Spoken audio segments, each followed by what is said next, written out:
2024 has been a fantastic year for movies, and it greatly excites me that I can share with you guys my picks for my favourite movies of 2024. Let's get into it.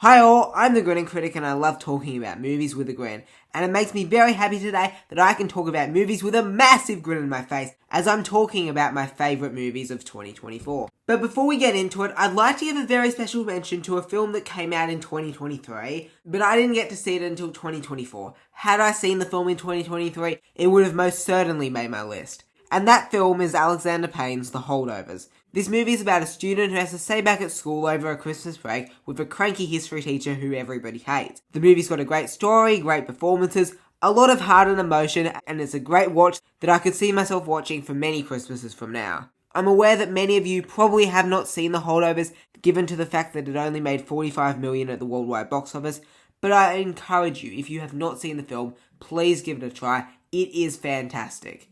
Now let's get started with the list for 2024.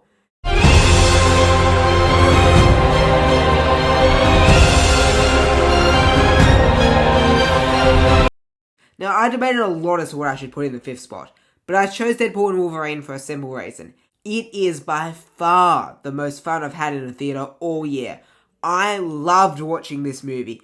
The action is great, the performances are great, and the chemistry that Hugh Jackman and Ryan Reynolds have works perfectly for this film. But let's be real here, the best thing about this movie is Deadpool calling out the MCU, and that awesome opening sequence set to NSYNC's Bye Bye Bye.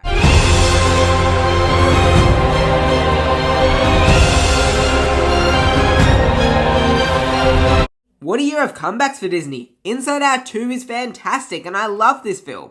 Over the last few years, Pixar hasn't been the studio that it used to be. Sure, I've really enjoyed some of their later films, but on the most part, it hasn't been up to par with what they used to be putting out. Luckily, Inside Out 2 is a return to form. This movie is so excellent. I love its metaphoric nature and how it visualizes emotions effectively, and the storyline is great, and I love how this is an animation film for people of all ages.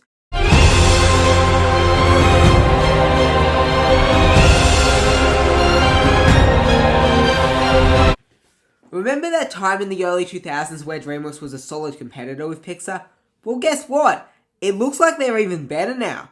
The Wild Robot was a profound story on parenthood, and it understood how to write a fantastic robot movie. You make a robot who has to become more than they were programmed to be. If Hayao Miyazaki ever made a DreamWorks movie, it would probably look like this. Packed with heart and emotion, with gorgeous animation, The Wild Robot is not a movie for kids. It's a movie for parents.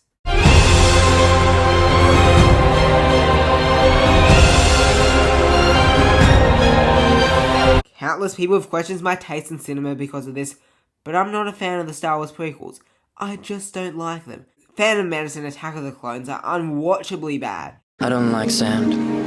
It's coarse and rough and irritating.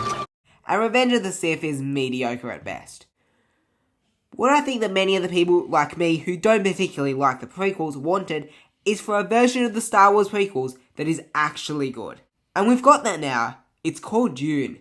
Dune Part 2 did everything that a second chapter in a trilogy is supposed to do. It was payoff for what they set up in the first movie, and it set up a third part excellently. I want Part 3 now. From a production standpoint, I can't flaw this movie. The visual effects are immersive, the costumes are amazing, the cinematography is great, the directing is great, the production design is great, every frame is just beautiful. The writing is amazing, building a fantastic arc for Paul Atreides. Dune is this generation's Star Wars.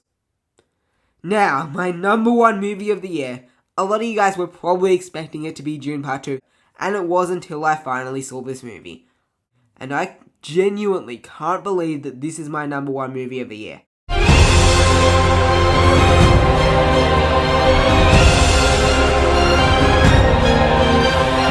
Look, I'm not someone who's super crazy about musicals, but I think The Wicked is genuinely a masterpiece. The songs are just excellent, the sets are wonderful, the visual effects are amazing, the makeup is extraordinary, the musical score is great, costume designs are great, the performances from the two leads, Ariana Grande and Cynthia Erivo, were excellent, and the chemistry that these two characters have just works perfectly for this movie. The movie is also extremely funny, which is something I didn't really expect from this movie. I just love this movie so much.